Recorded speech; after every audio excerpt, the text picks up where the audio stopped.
to be doing a holiday soap today. This is a fun one that I made a few years ago, and I thought it'd be fun to make it again. So this is going to be a Rudolph soap. I'm going to be using lingonberry spice, which is a wonderful holiday scent, and this is from brambleberry. It discolors a tan, behaves well in a cold process, which really doesn't matter as much for this soap. So I'm going to be doing two different layers. I have a darker brown that's going to be on the bottom, that I'm going to be using cocoa powder for that color, and then the top I'm not going to put any color because the fragrance is going to discolor that to a tan, and it's going to make it a really nice color. So I'll have the darker brown on the bottom, the tan on the top, and then I have these LCP light cold process melt and pour glycerin embeds that I made, and I put some eco glitter in there, some red eco glitter as well as some red mica.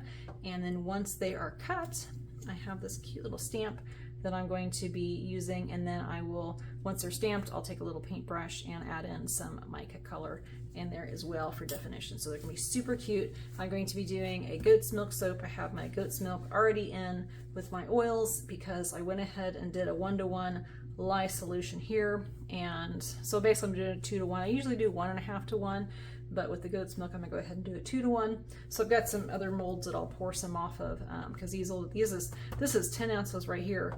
So I'll need to take off at least 2 bars of soap right there.